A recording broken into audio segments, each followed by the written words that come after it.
Good morning. Happy Sunday. It's me, your girl, one half of your Sunday syndicate. And our girl Mika is outside. She's on vacation this week. So filling in, we got Body Slam contributor Rami, also West Coast boy. So it's early for us. Thanks for hanging It's out, Rami. Thank you so much for letting me volunteer on this. It's very early here Yeah. in the West Coast, but it's always a beautiful day to talk about professional wrestling, especially three of the epic shows that we saw this past weekend of Rampage, Collision, and Battle of the Belts 12.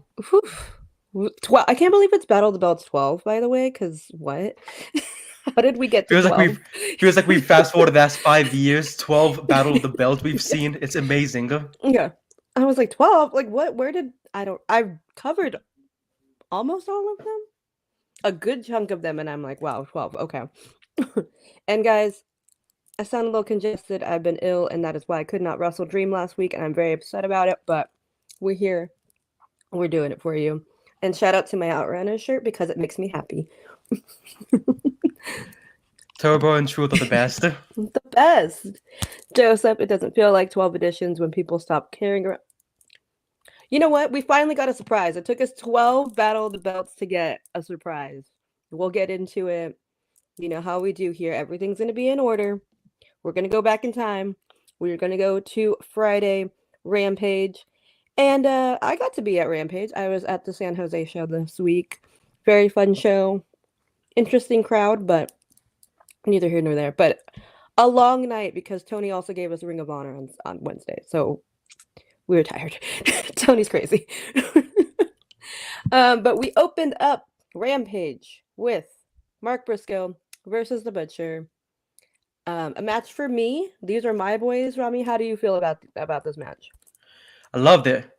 Mark Briscoe has always been a favorite of mine. I've always loved the Briscoes growing up, and to be able to see him get these opportunities and become the world champion of Ring of Honor has always been special to me. The Butcher has always shown a lot of good spots throughout his career, whether it's with a blade or by himself. He's always shown that he can go out there and he can put on a good show. And on Rampage, it was a great show.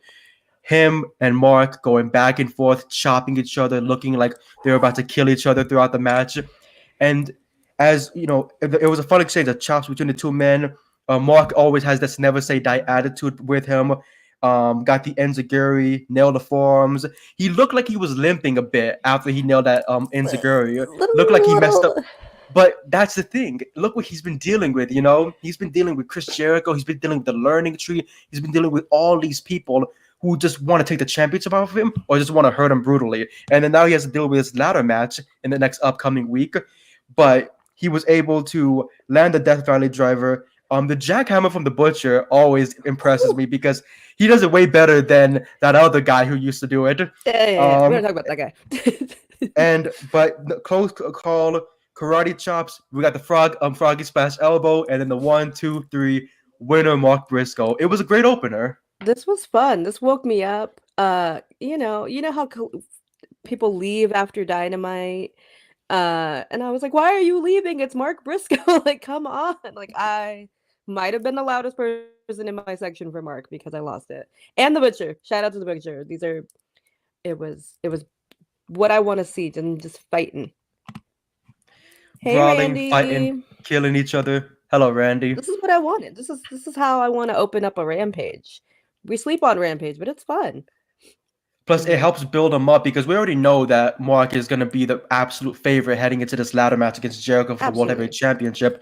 But to get the winner of the Butcher, it does not stop his momentum. It keeps him going, and no matter what, limping or not, he's going to go into that ladder match. He's going to kick some ass. Yeah, and I like seeing the Butcher wrestle and getting into it. I don't know what we're going to do with him. His tag partners had some surgery.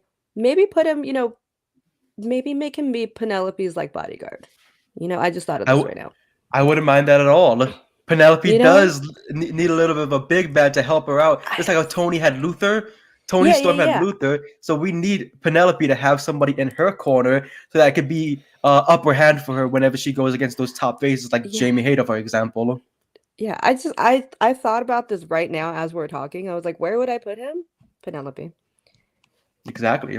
Joseph, to be fair, fans maybe. Yes, we did. Yes. Yes, we did. We went to I was there from 4:30 to 8:30 p.m. roughly 8:45. Non-stop action. But Tony's gonna give you more bang for your buck. You're gonna start with a solid 2 openers. We did Dynamite. He did exhaust us in that middle with that Mox thing though. So the placement was too much there. But Rampage was really fun. But you could tell we're a little tired. And the next match that followed it was Kyle O'Reilly versus Aaron Kyle Solo. came in right after. Hey Casey, you got to watch out for Casey Rami because this one's a menace. So just be careful. Kyle came in right as Mark is exiting. You know, we like the conglomeration buddiness. We see OC is alive, thankfully, after his beatdown on Dynamite. He's barely hanging together. He's, tape him up. Yeah, it's cute. I love conglomeration. But Kyle versus local boy. We haven't seen him in a minute. Aaron Solo. The Bay Area native who, He was. as soon as he came out, got those boos from every single person in California, which made me happy because, of course, it's always funny to see the heels just come out. They're like, oh, am I going to get a cheer? Is this going to be that moment? No, not at all. I will say, it may not have been on TV, but there was a section. I don't know if that was his family. It sounded very feminine, high-pitched screeches for him. So there were people cheering. And the section that I was in was like, oh, he's from here. So not the ones that were doing Bailey chants at that man, because stop. Don't do that. It's gross. It's over. That's not Please helpful stop. at all to anybody. That's not cool. Don't be weird. It was weird. Good match. Nice to see Aaron back. He's kind of floating. I know commentary said, and I watched it back, that he hasn't wrestled on Rampage since like last August.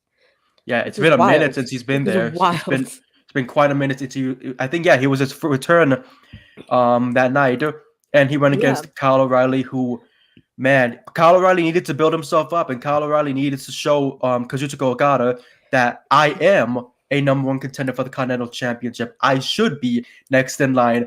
And poor Aaron Solo just had to get his ass whooped for those, I think it was 5-6 minutes, open palm strikes, kicks, brutalizing the shoulder, and then the finish in the end. I'm not going to lie, he lasted longer than I thought. He got a little in there. He did his best. Good job, Aaron. But Kyle's on a roll. Kyle's not just having fun. He is having fun with Conglomeration and OC. But he's serious. He locked in. And after the match, he calls out Okada. He said, no, I want Okada, Wrestle Kingdom, not the, quote, Young Bucks, young boy. And I was like, oh, okay, Kyle. Yeah, I think he also followed up with, he also said young boys, the Young Bucks, young boy biatch, he said. Yeah. Yes. And I lost my mind at that. It was classic. So good. He also knows the word biatch. Mm-hmm. Casey's not a fan of conglomeration. It's there. It's fine. I like them all together. You need those wild personalities to be put together, and everybody's so violent in the team except for Orange and like Willow. Willow's that honorary member, I believe she is. She's on the t-shirt. She is a member. She's a member then. She's a member. But OC, you can always tell he's like, I'm so tired. I have to kick so many people's asses and break my body down. And then Mark is like, we're gonna put you through a hell of pain. And then Willow's like, of fun. Because Willow's that happy, explosive person, but piss her off too much, and you see what happened with her and Chris Statlander, that Chicago street fight that they had. Joseph says O'Reilly really wants that it's the Continental Championship. It's Continental.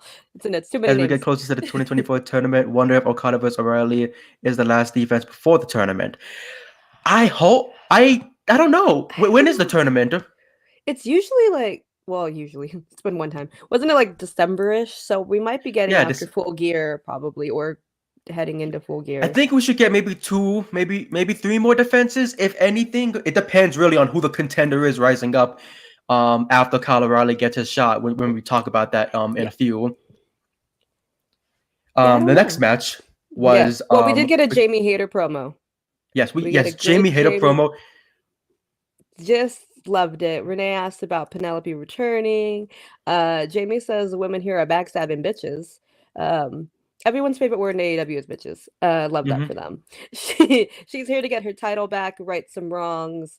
Penelope stuck her nose in some stuff that doesn't belong to her, and she's gonna be at Collision tomorrow. Great, love to see it. I didn't see this in the crowd, so this was nice to see. It would have been nice to see because I was sad I didn't get to see Jamie, but it's fine. This was a good, solid promo. I like Penelope and Jamie feuding. Hmm. Um, Especially and with it's good what for gets them. brought up. What gets Mm-hmm. brought up later on by Penelope, I thought it was amazing to, because a lot of people, like a lot of the Yeah. AEW haters, will be like, "Oh, there's no story here, there's no story there," and then when they provide you a story, you say, "Oh, but it doesn't make sense to me." Like No. that's just being Yeah. brain dead. Yeah, it makes sense. Like pay attention. You want it, but you don't. We also get this was great. Deanna and Taya promo. Uh, our Mafia princess. I loved it. Oh, oh, see, Case coming in hot. Hype for Jamie died down for me. Wow. Well, she's only Okay. been back for 4 matches. I feel like that momentum needs to be built back up. It's understandable to say, "Hey, I don't really know the hype anymore with Jamie Hayter," but it's also the best thing to do is to keep watching every week, seeing what Yeah. she can provide her. Yeah, and I think we're not putting her in the title too, so that's good. She wants it. We know that's her goal, but she's got to go on the side quest before she gets to Mariah. Yes, the Vendetta is here to stay. I like it. I'm here for them. Deanna is her brother's keeper. She learned all about fighting for who you love, and she said to get to somebody, the best revenge is to hurt somebody else loves. Taya said this is a long time coming. They're not new friends. They are old friends, and we all know this. Um, and if you mess with them, you get the vendetta. I love this. I love this pairing so much. I don't know if anybody else is coming into this family. I'm not mad if there's more girls in this family. I love it. Are you into this story? I'm into it. I would love to see more people get added because my goal for next year, I'm hoping for the women's sake, at least for AEW, they get a blood and guts match. Because I know Sky Blue has said before in interviews that that's what she wants. She wants the women to get elevated more. And I know Willow wants that. I know Oh my Deanna God. wants that. I know a lot of the women want to be in that blood and guts match. They've seen the men take over and dominate, get bloodied, get brutalized, everything. Now for the women to get that opportunity to do that, that'll put more eyes on the product, more people saying, hey, their women are out of this world. Their women Yeah. are on the top of this. And that's what we need more of. I would Yeah. love to see more women get added to the Vendetta and for it to build slowly into that blood and Hmm. guts match next year. Yeah. I could see that. And I want to see maybe like Kai come back. We've seen her and Anna Jay in those violent matches. Oh So yeah. I would love to see that. They're not afraid to get down and dirty. Let's see what's going on over here. Joseph, there have been women's feuds where I thought they would have got. Yeah, it looked like it with Jamie and Saraya, but Saraya. Um, if they're gonna do a women's split, absolutely, Yes, absolutely. yes, Athena. She has been the pillar for Ring of Honor women's Hmm. wrestling. She's been the one to put them all the way to the top and bring everybody else with her, like elevating the talent. She needs to be in that blood and guts match, especially. Hmm. Yeah, which would probably be it'd be right before All in Texas because usually we do it what around June. Yeah, usually So around June. so I could Like see the, that. like the big summer match is usually that blood and guts match on Yeah. TV. It's about June. Then we get Texas, so we should be putting the spotlight on Athena heading into All in Texas. We'll see. What do we know? We, um, we just we just talk about wrestling. I just talk about wrestling on the internet. I don't know. I'm just a girl. Um, Anna Jay versus Trisha Dora. This match. Whew, whew. I'm so glad I I, got to watch this live. Oh yeah, and it's shocking. It's shocking as well how the AEW has a lot of fun with putting like talent in back-to-back night matches. Anna Hmm. Jay has to deal with Trish Adora, and then the next night she has to deal with Mariah May. It's Tony Khan's way of saying this is for the sickos and it is for the wrestlers who just need some more But like fights. it's continuity too. We saw it a few weeks ago. We had, Camille and Chris fight the same girl. And so you are telling a story when you want to be like, AEW doesn't tell stories. You are. Anna Jay's fighting Trish to prove herself to Mariah. Mariah's on commentary. This match was great. Trish Adora always looks great. Let's Oh, see. that split assisted submission she did was crazy. How she just was pulling Anna Jay apart. But Yeah. Anna, what I've loved the most about Anna is how she's proven a lot of people wrong. Ever since she came back from Stardom, she's been chopping, she's been kicking, she's been killing people, and showing off a little bit of that strong style, with her attributes. And what I love the most is that they're finally putting the spotlight on her and saying, look what we have here with Anna Jay, who's been in AEW, I believe, since the very beginning. Just And about pandemic era. She was just about the very beginning. She was there that I think the first 2 years of the company. And she goes to Japan to prove people wrong, to say, hey, if you don't think I'm a good wrestler, let me go here and show you that I can get better. And she comes back here. She racks up the win over Trish Adora, which was a really fun match. And the whole time, she's just taunting and blowing kisses at Mariah May, who's overconfident, who's overzealous, who thinks that this is going to be another challenge, a notch in the belt for me. Whereas Anna Jay is showing her, I learned exactly what you learned for this past month, and I'm going to come here and I'm going to kick your ass. Yeah, Eddie. Wrestlers need improvement. Send them to Japan. We've been saying this. We have an agenda here. Send Hook to Japan. We think that would be good. Oh yeah.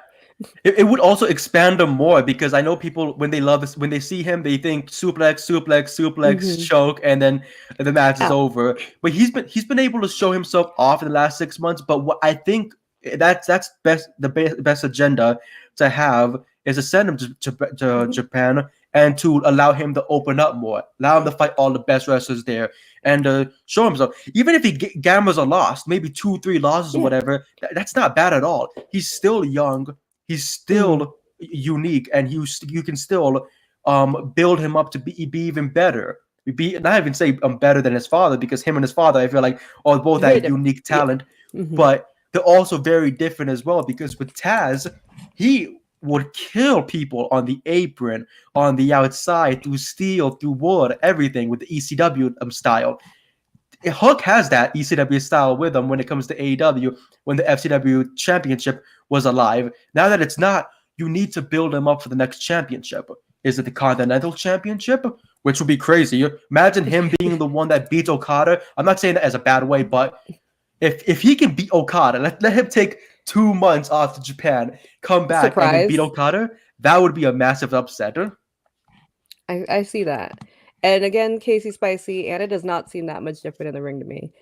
It's her confidence in the ring. It's not, the moves aren't super different. She's crisper. She's just more confident in what she does. And we stand Anna Jay in this house. Mika loves her. We love her. She just wants to improve, and you can see her wanting to get better. And every time she does get better, and you're like, yep, that is a great match. Like, but she's also in there with Trish Adora, who's amazing. My friend had never seen Trish live. He's like, so what's her deal? And she did the splits. He was like, whoa. Like, so you're putting 2 talented women in there. But Anna Jay is a homegrown, essentially, like we're saying, getting better, learning on the job. She was indie for a year or 2, if even that, before she got signed. So we're watching her grow. I would like to see that. I'd like to see that as well. I'd like to see that a lot. Anything with Athena is so entertaining. She's too funny. Yeah, I want to see her fight Athena now. That's a good idea. We also got some stuff. Let's see what some other comments. Joseph said, if you follow Ring of Honor, keep on MLW. Lexi said, ooh, she's trying to. Yes, that's right. Athena Giselle tonight. I don't know. We're not getting an upset, but I would like to see Giselle in Ring of Honor. I would love that. I'm going to watch that later. I will watch that Infantry. Yes. I love AEW. There, RJ City is the absolute best. He's the absolute best. But yes, so Anna wins. It was a great match. They looked amazing. Mariah's not too happy about it, but she gets on stage, says she's gonna have to buy her dinner. She's gonna have her screaming her name tomorrow night. And Anna's like, okay.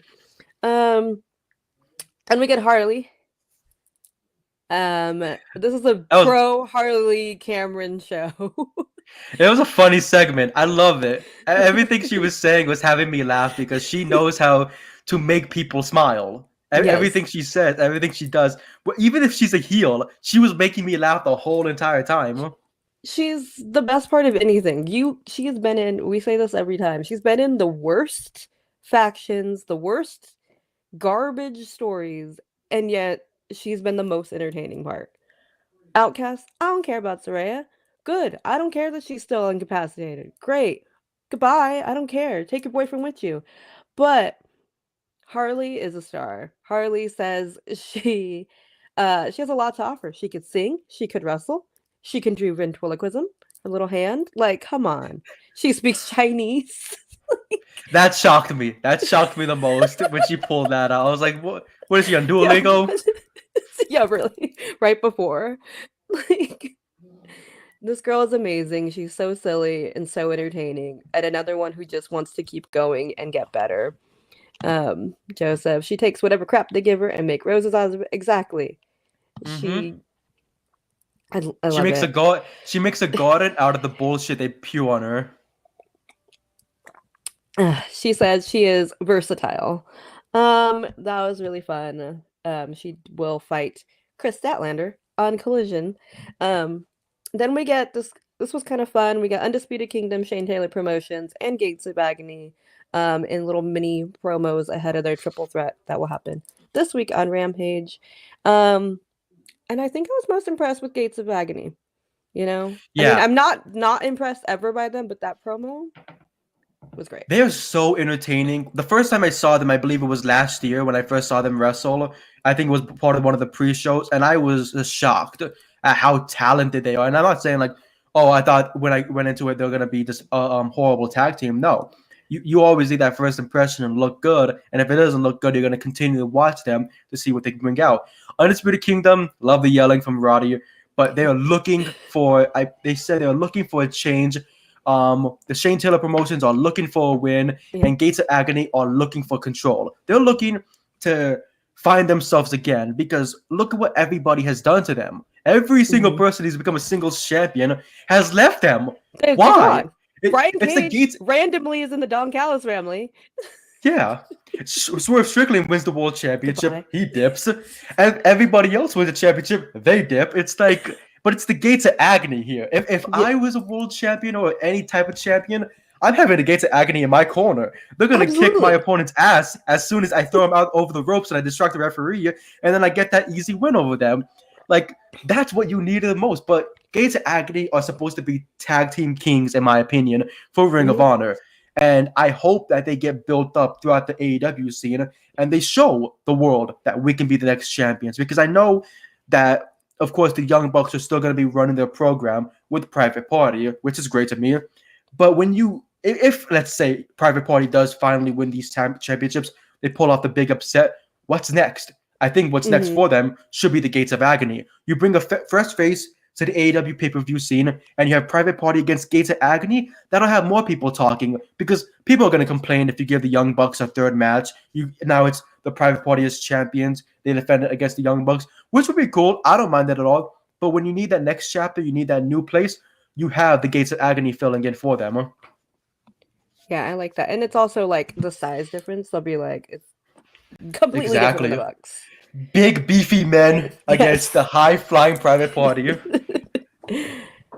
Let's see. With Gates of Agony seemingly on their own for no reason, they just left. It'd just be like that. Their promo was the best. You could feel like the passion. Not saying I love Shane Taylor promotions. They're fire. Undisputed Kingdoms, whatever. They're fine. But the stars of that, like, whatever 20-second promo, whatever that was Gates of Agony.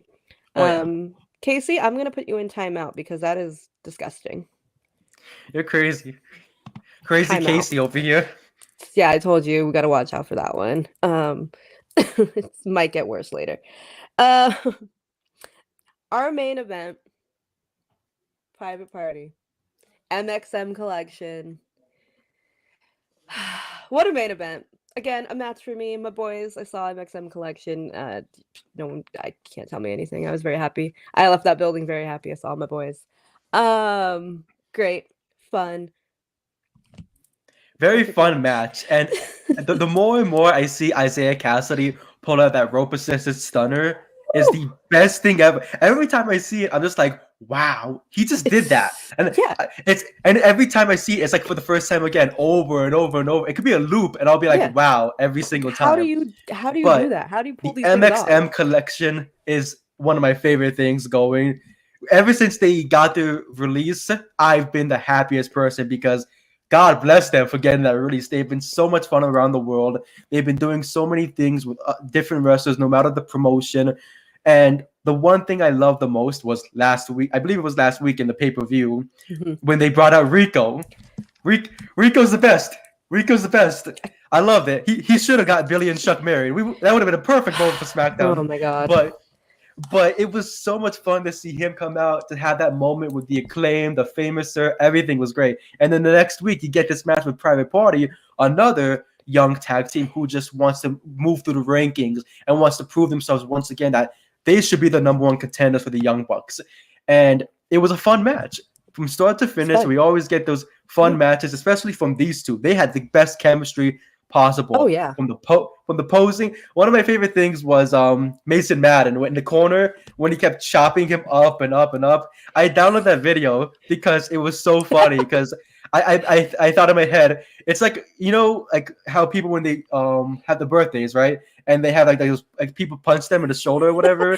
Like that's what it felt like. You just how old you are? Exactly. Somebody just turned 8 years old, and then the older brother's like, "All right, this is my hits, man," and that was the perfect moment of it. And as the match progressed, I got a commercial break in between it. I don't know if you did, but the athleticism and posing from Mansoor, Mason Madden tagging in, deflecting the Cassidy before posing, and then that it was funny about this was Madden getting drop kicked into a tag for Mansoor. That was good. We got the Bulldog from Private Party, the sidewalk leg drop from the MXM collection, chops by Madden to Quinn. The overall tag team work, we had that throughout the match, which is great. If a heel can always have that overwhelming action, it's always the best thing for everybody. I think even heel, we love him. Okay, we like it was split. It was a cheer. Yeah, and like it's a tweener. Because Mansoor is a you know California boy, like hood slam. Like we're all cheering for him, but also we're like party. You guys are fun too. And exactly. So we got that rope assisted stunner. It took out MXM collection, the crossbody into the near fall, the Death Valley driver into the corner. That was so sick. I thought he broke his neck, and God forbid that ever happens. But it's so nasty, that move. And then the close fall. And what shocked me the most, they didn't go for the regular finisher. Private Party didn't say, hey, let's just go for a Hurricane Rana cutter. No, not at all. More bang for your buck. And that shocked me. And getting the win off of that, that shocked me. Exactly. I thought I was watching the Young Bucks out here. Well, you know, they got to be on their level. Oh, yeah. Only thing was missing was Stokely and Rico at ringside. Stokely really wants to have a party every time. Yeah. Is Stokely trying with Private Here's my Party? take. Here's my take with Stokely. Can he even make it to the party? Is he tall enough for the party? Because you know what I mean. Like every time this tall to get in. You have to be this tall here, buddy, to get the hell in. But no, every time he walks, they're like, "Are you this tall?" And they put him, and he's like the size of a child. You know, like when you're at a liquor store and they have, you know, like the measurements on the side of the door. Like they need that to get into the party, and then Stokely doesn't reach. Sorry, buddy, you can't take any shots here. And then they carry him. I need like 2 really giant ones just to carry him off, you know? Each arm, security and he's kicking his feet. Get security, and his little feet are kicking. But then I want Scorpio to come in because we saw Scorpio into the party, and then what happened? Exactly. Where'd he go? Nothing happened at all. They just come they push him out the door. Come on, man. SCU. He is forever. See, Casey is agreement on this because Mason is his boyfriend. So there we go. But yes, give them the belts. Bring back Rico. That was fun. I want to see him pop in from time to That's what I'm time. saying. Rico needs to come back. Bring Rico back full time, even. He looked great. The kicks, come on. He could still lift his leg up that high. I was like, good job. He never lost a single thing. What a gem.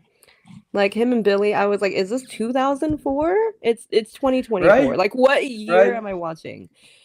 Crazy. That was Rampage. Private Party pick up the win. It was fun. It was a fun hour. We got through that. We have more, guys. Don't worry. We have time for Collision. We open with this Mox promo. Oh yeah. Oh man, 10 out of 10. 10 out of anyone who slanders this Mox storyline, I just know they don't know what they're talking about at all. Moxley is a beast, and like he said, he had to do this because come on now, if you put the championship in the hands of the Elite with Jack Perry, that would have been a situation where now the Elite's carrying on AEW. They don't want that. Then if you put it in the hands of if Nigel McGuinness, the commentary team runs AEW, you know what I mean? I love Nigel though. If he won a championship, I wouldn't have minded. But come on now, when you put it in the Blackpool Combat Club's hand, that's perfect. And Moxley is the perfect man to be the ringleader, to be the one person you need to defeat the most is Jon Moxley, the guy who came in, who destroyed Kenny Omega, who destroyed every single person in his path, who rampaged through the whole world to show. He even went to Japan and beat Tetsuya Naito to win the IWGP World Heavyweight Championship. And people expect me to not believe that he's going to win the World Heavyweight Championship for a fourth time last weekend and then carry on this big reign. It's perfect. And I was explaining to a friend of mine that it's like the Avengers, it's like a mix of we got the Infinity War and the Endgame story, but we got the bad endings instead. Like Infinity War gave us that bad ending when they ripped out Vision's Mind Stone, and we're thinking to ourselves like, oh no.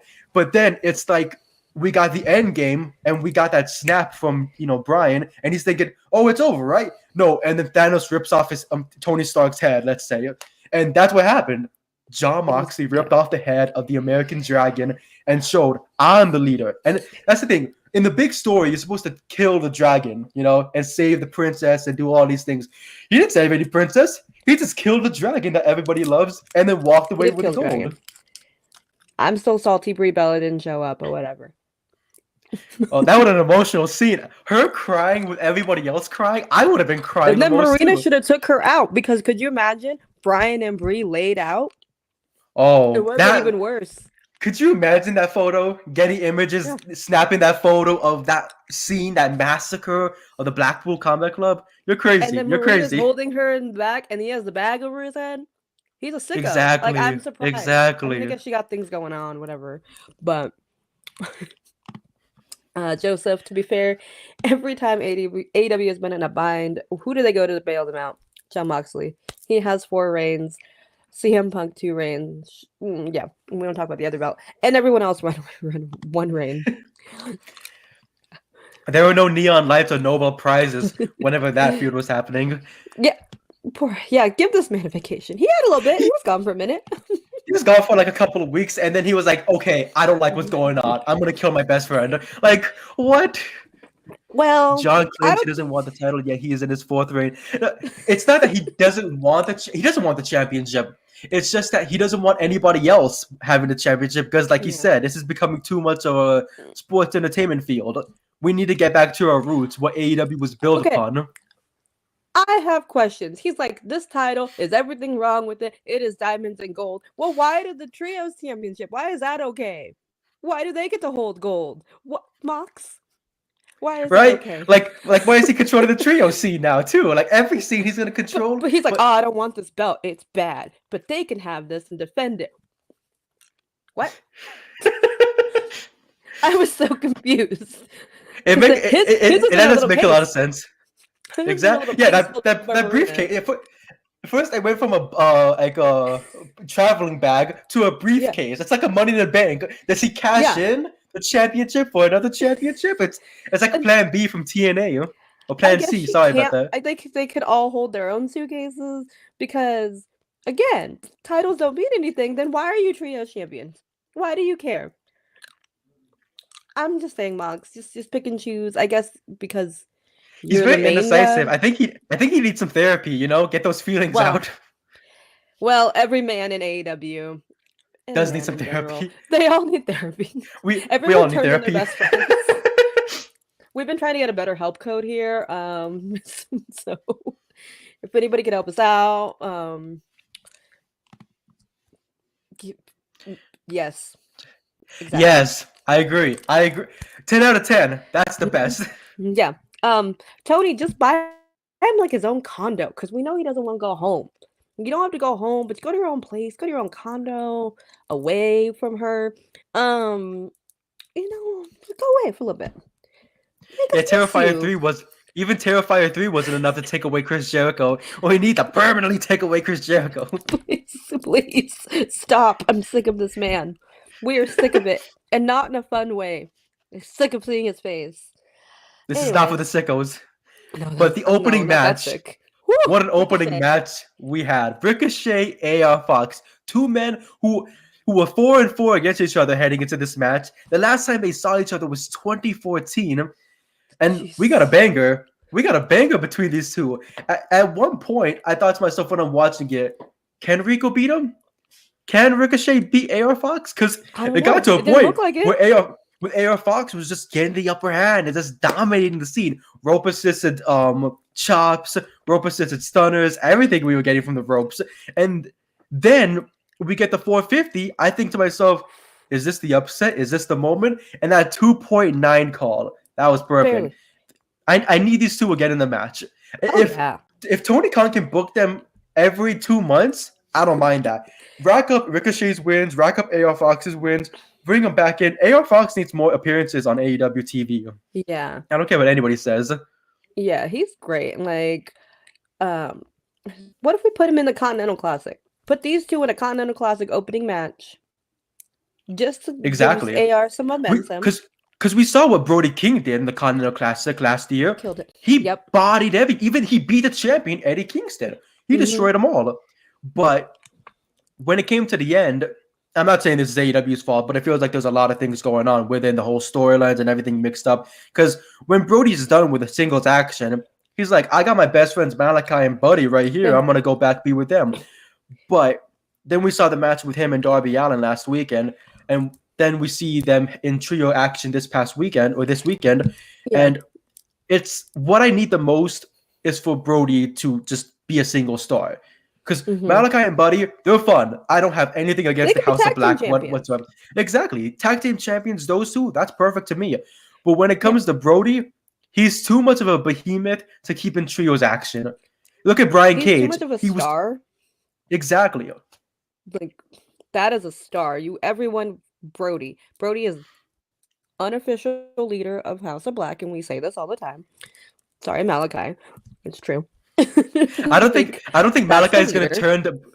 I don't think Malachi would turn to a Brody King and say, "Hey, I'm the leader." Brody's going to tilt his head and snap his neck off, but like that's not going to happen, you know? Okay. But it's great what we could see from AR Fox, from Ricochet, from Brody King, guys who are subjected in other promotions to tag team work or always subjected to, hey, we think you'd be better in the tag team scene. And it's fun, a tag team scene for quite some, like 6 months to a year. If you really have that big chemistry with somebody, you can always go for a tag team title reign or always get close to it and then never have it. But when it comes to Brody King, they need to work on making him a champion. And they need to work on, give him a championship match against Okada. The Continental Championship match between Okada and Brody King. Because could you imagine him trying to imagine him trying to hit those Germans? That's going to be hard. Now imagine him trying to hit a Rainmaker on Brody King. Brody King's going to start barking in his face. It's going to be brutal. I want that. I need it. Yes. But great opener. Booking Continental Classic. Right? But yes, this match was Look great. at us. Tony Khan needs us. We're booking everything for the future. I don't know if you know this, but Tony has stolen plenty of our ideas around here. He owes us plenty of money. So, and we know for a fact people in AEW watch the show. So, if we see some things, I know shows that fans in Stockton were spoiled. Yeah. And I'm salty I Yeah, didn't get to go to Stockton. San Jose to Stockton. AEW was lighting up the California area, Yeah, just and I'm giving sad everybody I what they couldn't go to wanted. both, guys. Tony, And looking at you. Come back here to Fresno. I'm just saying. Casey, gross. We told you he's married. no, I can say the same thing too. I'll say the same Calm thing too, down, Casey. everybody. Calm down, everybody. We're a bunch of dogs. Afterwards, Ricochet gets on the mic and says he's going for that international title. And he's his out of this agenda. world. Yes. I love it. He's It out was of this cute. world. It was good. I don't like when people say, "Oh, he can't talk," and what is he doing? He's talking. He's talking. Yeah. You know what I mean? He's- Like he's opening his mouth. They He's say putting the out same words. thing about Claudio. People are like, "Oh, you can't talk." No, you weren't given the chance. Exactly. Casey is more in trouble when Mika's not here, guys. He knows.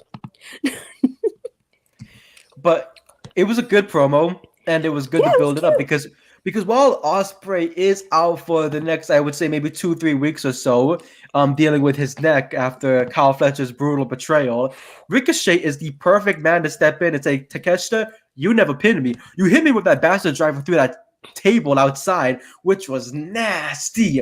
But you did not pin me. Yep. And that's a very interesting situation. I love that's what I love about 3-ways.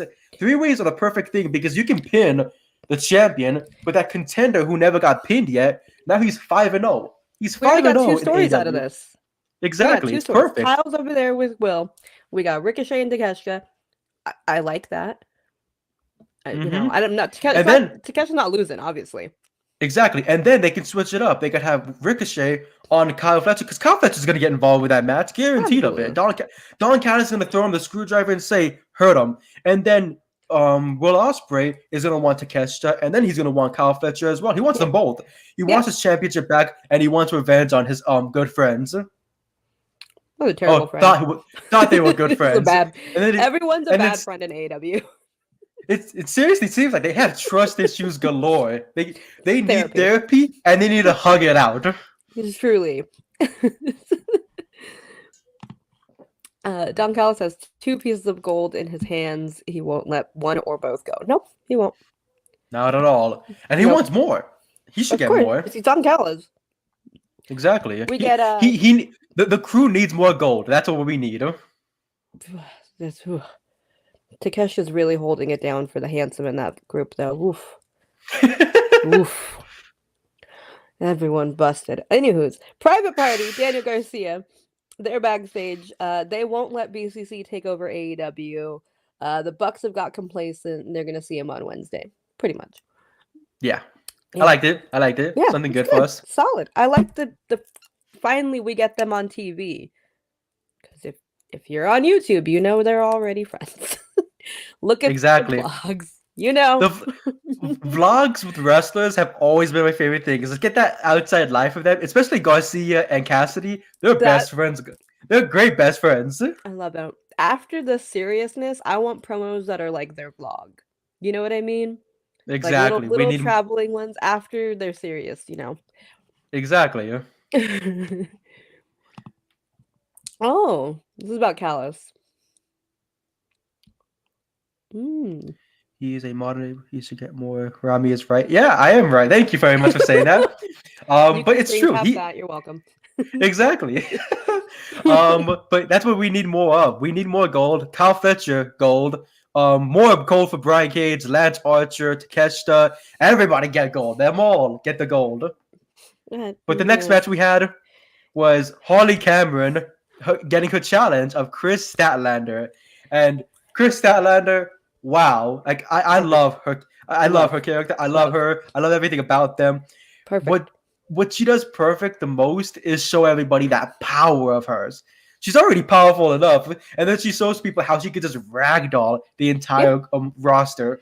But Harley looks great. Harley tried her little best. Yeah, Harley bumps like a genius, and that's what you need the most. You know, wrestlers. You can't have a wrestler ragdolling somebody without the other one looking good while getting bumped.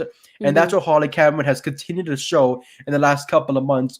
I can get better with bumping, I can get better with my wrestling, and I can show everybody that I do belong here. Yeah. You know, it doesn't have to, AEW isn't have to be the greatest of all time of wrestlers. No. People could still look at Anna Jay. She learned through the years and she got crisper and she got better.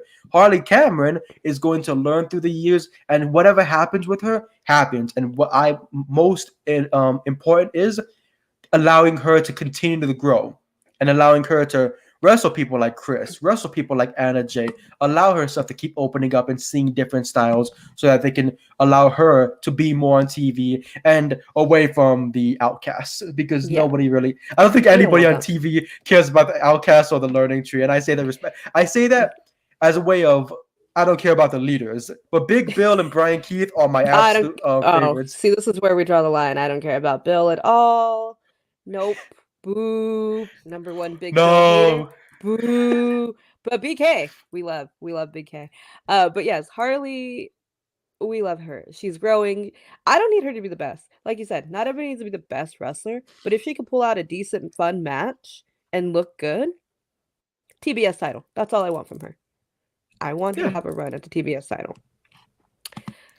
Chris's latest room. Oh, yeah. It was weird, huh? It's a little different. I didn't notice that. I was like, oh, I didn't know this. I heard the lyrics and I was like, I think this is the same song they've been using for her, but I didn't know that they gave her a remix. Yeah.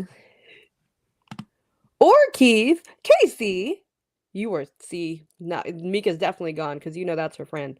That's her boy. But yeah, Chris wins. Chris wins. Issues the challenge to Camille to see who's the strongest woman in AEW, and I think that's awesome. You know, you get Camille, who's like Diesel back in the 80s and 90s. You know, and then you have Chris Statlander, who's like, I'm gonna kick your fucking ass. Sorry if I'm cussing on YouTube, but no, yeah, we don't care here. She's gonna kick her fucking ass, and she's gonna, give on a great performance. And these two, we're gonna put on a show. I can't wait for it. This is what we need more, and it's one step closer to Mercedes Moné, and that's what I want the most. Chris against Moné. Chris said you have a front row seat, Mercedes, so it's happening. This is probably going to lead us into Full Gear, which is good. I didn't want this story rushed. She has to go through the community not at all to get to Mercedes. Finally, a decent story for Mercedes, because woof. I don't know how you feel about Mercedes, but over here we're not. I think she's good. I think that she needs to get out of the funk that she was with other programs that she had. But other than that, she's working her way up. She's trying to get better. But for me, I want Chris Statlander as champion. So I'm always going to be rooting for that. I mean, it would be pretty sick if Chris beat Mercedes, because she is the defeater of the undefeated. Exactly. Yeah. We all remember who she defeated. So it would be interesting if she's one, because then that could be her thing. She's gonna take the gold off of your top girls who you think can't be beaten. Exactly. But it's probably not gonna take the championship off the very best. But if you take the championship off the very best, like the undefeated champion, the first undefeated champion, and then you go to Monet to take the championship off of her, it builds up into that storyline where, like, other wrestlers, like, for example, I want to bring in one of my favorites, Sami Zayn. Everybody always thinks that he can't win, he can't overcome the giants of professional wrestling, and then this past April, he pulled off the biggest win by beating the Intercontinental Heavyweight Champion. And then look at him, look what he did. So it's always good to see that underdog that nobody wants to believe in get that moment, and everyone's like, I believe in him, and we believe in Chris Statlander. She's not even an underdog. She's just like, exactly. It's just what takes her to that level where she needs to take out Camille so that she can have that one-on-one big opportunity to show the world, I can do this easily. You just need to give me the opportunity to give him a steel cage match. If anything, remove any interference and just let Chris Statlander kick ass. That's what I want. I want Mercedes to get extreme. Like we said, these AEW girls, they're built different. They're going to be more violent. They're willing to be violent and bloody. That's what we have not seen from Mercedes, and I need to see her get there. Exactly. Your technical matches, your Japanese, I love it. Great, awesome. We know that, but can you get a little violent? Exactly. Are you a real We need sicko, violence. Mercedes? We need sickos. We need violence. Which, speaking of sickos and violence, next match was the premier athletes having to deal with Daniel Garcia and Private Party. And like we said, if we could get Cassidy, Garcia, and Quinn teaming up every single week and just I being like it. themselves, I love it. You know, you need more of that. You need more Yeah. authenticity. And that's what we get with these three. And it was a fun match, you know. We knew the fun. outcome. Every time we see premier athletes come out, they're not gonna RIP, have a good time, you know. But it was It fun. was fun. It's what you Yeah. needed. It's to build these guys because they know what's upcoming for them. They know what's next. The elite, and when it's not the elite, it's gonna be the Blackpool Combat Club. They have to deal. And then here's the thing too. We still haven't even gotten to the unfolding of the Hurt Syndicate yet. There's gonna be so many heel. Yeah, there's so many heel groups and so many face groups. I love it. It's like we have to set up an entire what's it called again? It's like Anarchy in the Arena. We need to set that up with every single team possible. All the good faces. No, we need we need a stadium stampede at this point. There's too many. We got to go back to exactly. Exactly. Give them the Jaguars arena. The Jacksonville Jaguars are doing nothing but losing this year. So just give them the entire season and let them kick each other's asses every week. I don't know anything about football except that Tony owns the Jags, so. Well, all I know is that the Jaguars are never good. The Jaguars are never good. That's the campaign for them. Never good. They try. But yeah, this match was great. It was fun. Mm-hmm. They are on a roll. We needed exactly. The momentum build is what continues for them to head into those next big programs, and they got the win here.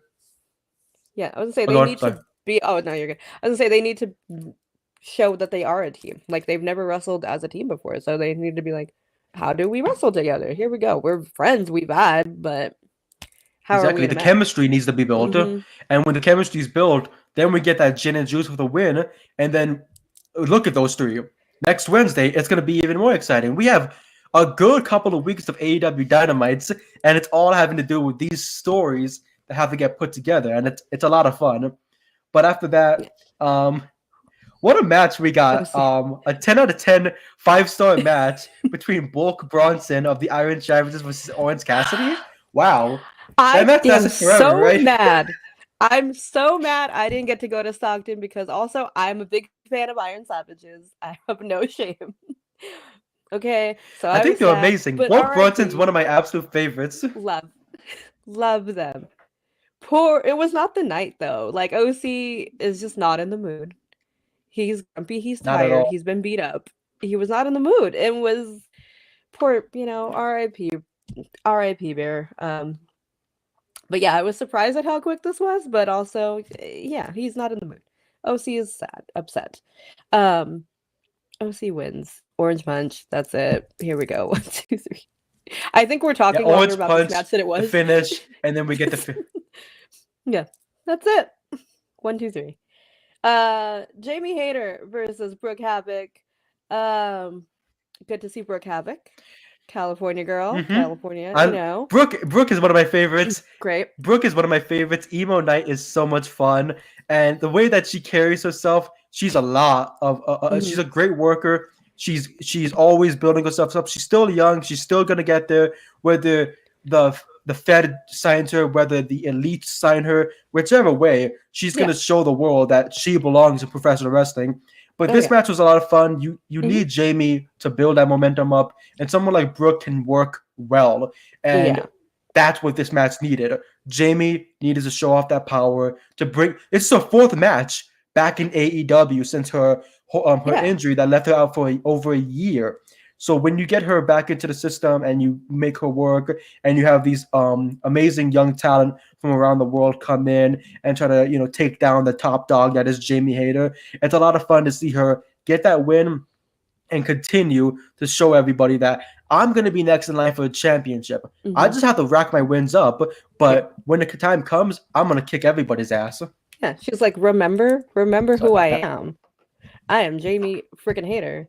And then we get Penelope on screen. This is where we get our storyline. You know, we get Penelope saying, where was her fanfare? She's been out for 2 years. Jamie was only out a year. You know, people forgot about Penelope.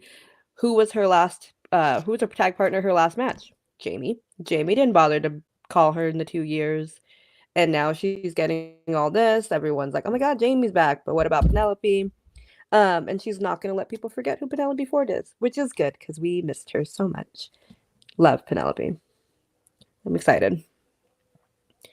I like this feud. It does have story. I completely agree. Exactly. It makes so much sense. And that's what you always need, a story. Mm-hmm. And after the match, of course, Penelope saying no one will forget who Penelope Ford is again. And that's what she wants the most. She was out for, what was it, 2 years? Mm-hmm. Yeah. It didn't feel like 2 years, 2 but we years had like some out, start. She and may have came in for like a second and then right. left again. But yeah, she was going through a lot. But what injuries, she needs the personal most stuff. is a feud like this. And Mhm. her and Hayter are gonna kick each other's asses all over the world, all over the ringside, everything, and they're gonna put on a show and show people why those two are the very best that AEW also has. And I can't wait for that to happen. Have they set a date for that match, or is it just No, I being think it's talked just about? coming. I think we're just gonna Yeah. get some interruptions till we get something. Maybe Fright Night. Maybe I don't know. I see Fright Night. That would be a great idea. Just have them have a street fight. You know, open up the show with a big street fight between those two. That would be perfect. We do have Camille. We are getting Camille and Chris that night, but we could also get Jamie and Penelope that night too. I'm fine with exactly. Both of these. Yeah, give them both Two big women's minutes and let them kick ass, because we already know that most likely, I think the headliner for that night would be Swerve Strickland versus Shelton Benjamin. Yeah. And Oh yeah.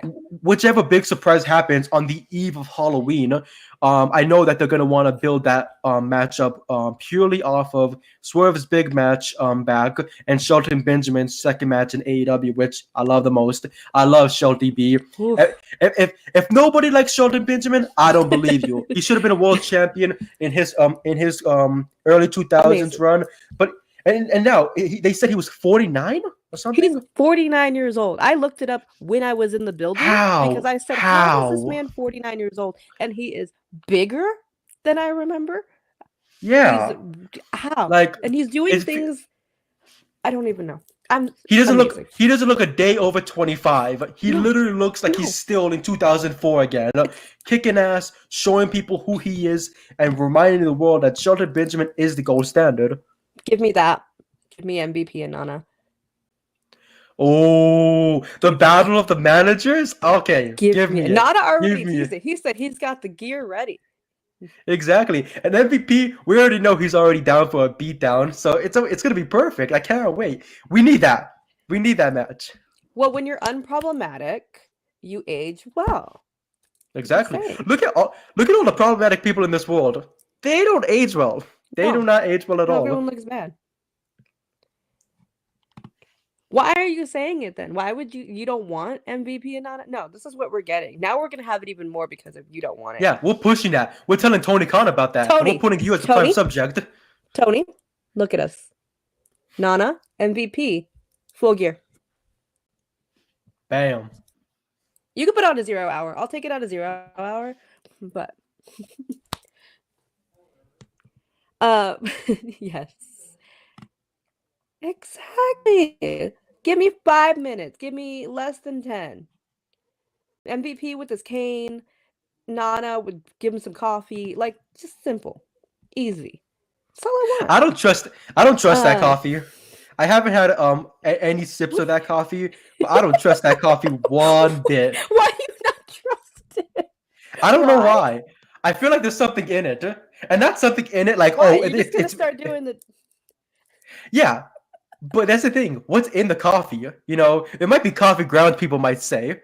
But I already saw what Swerve said. He was selling weed to people at high schools or middle schools or whatever. Like, if Prince Nana's doing all this, then the coffee business is a whole shtick up. I've seen The Sopranos. You know, they go into waste management. They go into waste management and tell people, hey, we love garbage. And then all of a sudden you find a hand or a head in the garbage can. Come on now. Don't talk about Deanna's family like that. Those are her uncles.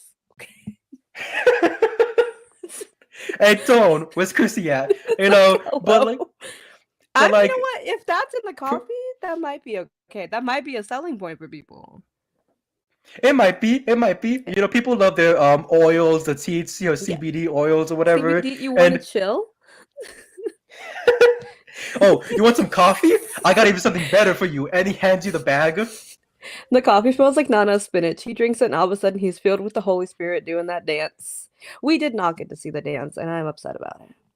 Exactly. He's high. That man is high. I trust him still. I still trust him. Me too. But I don't trust that bag. You know what? We'll have to do quality control one day. We'll get that Nana. Again, Nana, if you're watching, anybody connected to Nana wants to send us some here at Body Slam, we'll take it. Again, we're here for money, bribes, whatever you want. We'll show whatever you need. I'll send it to the feds immediately. They have a lab. It's a whole cold case. Prince Nana's coffee and his face on the big picture. His underboss is Swift Strickland. Like, what? No. What's going on here? But the next match that we had on the night was... we had Lexi backstage with Private Party and Daniel Garcia. Oh, yeah. This is where we got some story. We got some storyline because they have asked OC to help them. And OC walks up and he's like, all tired and stressed. Daniel says, hey, we want you to do this because we want to hold everybody accountable. OC's beat all of BCC. You know what they're doing. He needs to step up. And OC says every time he's faced a member of the BCC, it changes you, and he's not a leader. He's not that guy, and he walks away somberly. But he is that guy. He is. Jerry he is that told leader. You. Exactly. You are that leader. You might be hurt and tired, but you can kick ass, buddy. You can show Moxley. Because look at that feud they had, Moxley and him. That was insane work. And he's not been the same since, obviously, but... Exactly. He's been so he went through hell to keep that championship, lost it, won it back, and was like, do I even want it? But you do want it. You do want to keep carrying that championship around you. And whether it's in your bag or it's over your shoulder, you want to show everybody that you're the very best. And he is the very best. But with Orange Cassidy not wanting to be the leader, it's going to get pushed. You know, I feel like the one person that needs to kind of get through to him would be Darby. But it's either Darby or he needs a slap in the face from Nigel. Because that's the thing that Nigel's been very teasing me about since last weekend. When he got shoved by Moxley, his entire demeanor changed. Immediately. And all of a sudden, he was like, no, Brian's got this in the bag. It's just shivers down my spine right now thinking about it. Brian's got this in the bag. Brian's going to win this. Brian can overcome this. All of a sudden, the shit talking for the last 3 years went out the window. And he was like, no. He was like, no, Brian is the one that beats. And then as soon as Moxley won, here is Nigel on the post show giving praise to Danielson. But that's the thing. Who's going to be the one that steps up to Moxley? We know that Darby's going to be I think the final piece to that puzzle that has to do it, because he wanted that championship opportunity in his hometown against the very best. If he won a championship there, people would have been like, oh, hell yeah, great. But then you have to deal with Moxley. Now, instead of having to deal with Moxley, you're still dealing with Moxley, but he's the king of the whole mountain. He took over Jeff Jarrett's gimmick, you know? He's the king of the mountain. But when it comes to this whole storyline, Cassidy is the one that has to put Wheeler Yuta in his place. He's the one that has to put Claudio in his place. He's the one who has to put Pac in his place.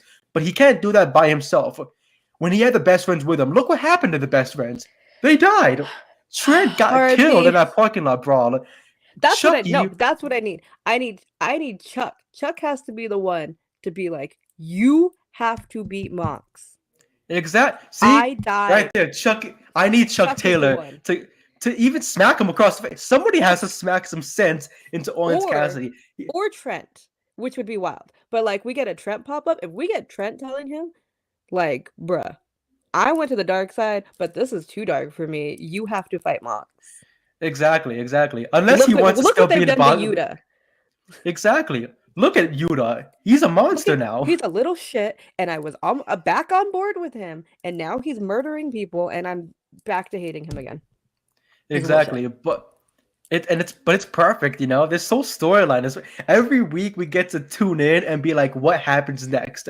How many people are Moxley gonna kill? You know, we're talking about Prince Nana selling drugs, and then we talk about John Moxley killing people and disposing of bodies. And you wonder why we were tired at Rampage. Like, no wonder this is a Warner Brothers Discovery, you know, type of show. Look who was on HBO. It's The Sopranos, The Wire, murder, Oz, and all of these dangerous shows were filled with murder, killing, horribleness, and then Mox is like, I just did a binge watch of them all. Let's do this. Like, what are you doing? That's what he did in his brief time off. Right? I spent a week watching The Sopranos. I spent a week watching The Sopranos. I spent a week watching The Wire to see how good I am, and I spent a week watching Oz to see how horrible I can get. Like, and Renee's like, oh god. She just hears the show in the background, like she hears the answer to Sopranos, and she closes the door and says, I can't do this. I cannot do this at all. She's like, I'm gonna go bake something. I'm gonna go make some food. I can't. But you're right. The next match, Atlantis Jr., Kyle Fletcher. The rematch. Woo, and they showed off. They gave us what we wanted, and they killed it. Mm-hmm. I love the very simple cutter that Atlantis Jr. does. It seems so subtle, but so like powerful as well. Because when he's just driving you down, he's a big fella, but he can huge. Move. He's a big fella, but he can move. And that's what's so great about him. Him and Kyle Fletcher, they needed this match. And it's a match like how Ricochet and AR Fox had. They needed each other to put that chemistry in, and they gave us a banger out of it. And in the end, after he teased the Tiger Driver 91. Yes. I hate that move. And I don't mean that in like that move needs to be banned. I hate it because it's so cool. It's such a sick move. You really driving your opponent's head into the mat? You want to kill that man. Look at that. And to take the man's move after you stabbed him in the back and in the head, like he did everything to Ospreay. He told him, "You cost me gold multiple times. I'm gonna kill you." And no offense to any of my best friends who might be watching this, but I would do the same thing to you guys as well. Like, if anybody cost me gold, I will stab you in the back in a week or two. I have to think about it first. You know, go to my therapist, tell him I think I want to do this, and my therapist will be like, Dr. Shelby? Dr. Shelby is your therapist. Yeah, Dr. Shelby will be like, "Hey, I don't think you should do that. Maybe hug it out." And I'll be like, "You know what? You're right. Here's an extra $10. I go home. I'll backstab my friend immediately. I'll backstab him instantly. I don't care." But the backsplash Mika, if you're watching, I would never do that to you. She's lying. I would never do that to my tag team. We got the backsplash from Atlantis. Kyle got the knees up for the second splash before hitting the top rope brainbuster for the win. That was the best. Especially that brainbuster on the apron. I thought it was over then. I thought the match was already over with. He killed Atlantis on the apron. And then he was like, it's still not enough. It's like going for sugar in your coffee. He was like, it's still not enough. I want to make it sweeter. And then dropped him right in his head in a buckle. Well, pinned him. Don Callis literally said, kill him. Yeah. Don Callis on comedy was like, kill him. Like, bruh. And even commentary was like, what did you say? And he's like, oh, I just got too excited. Sir. Yeah, that was my favorite part, though. Too much HBO. Exactly. He was like, I'll kill him. And then Tony Schiavone looks at him and says, what? What did you say? Oh, sorry. I just got too caught up in the moment. Yeah, Tony was appalled.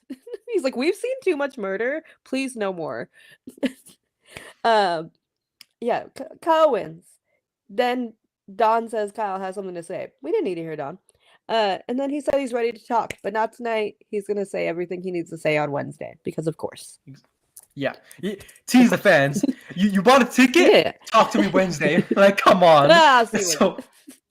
There's nothing worse than being in a building and they're like, we'll see you next week. And you're like, but me, I'm right here. I bought a ticket for today. Say it today. Why do I have to wait? Then we get House of Black versus Alphazo, Ulamide. Oh my god, I've seen him before. How to mess up his name? I am sick, guys. And Chris Nasty. Local Boys.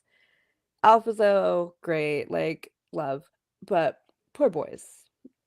Poor boys, they got House of Black. murdered for 4 or 5 We minutes. saw I more timed it. AEW. They We're the killed best them. wrestle and murder. Exactly. There's a whole murder campaign every single match, and House of Black carried it on with just Yeah. destruction, scaring the opponents out of the ring, scaring them back in the ring, Brody King killing them, Malachi stomping them out, and then the bowling ball that kicks to the head that they do. Ooh. Golly. Ugh, 1, 2, nasty. 3. They win, and then they're gonna be in action on AEW On Dynamite Mm-hmm. this upcoming Wednesday, which is gonna be fun. It's always fun to see the House of Black. Yeah. Whenever I see people slander them in the comments, I just shake my damn head and I say, "Man, get the hell out of here with that bull crap." We take no House of Black slander. Exactly, but I need this. I want to see them back in the trio championship picture. Yeah. I want to see them go against the Blackpool Combat Club. Show them who's boss. Let Brody King. Are we putting them in this? Because like, are they gonna fight for AEW, or are they just gonna be like, we don't have a side, we just want to kick your ass? It depends. Like, I think it depends because they've been heels for so long.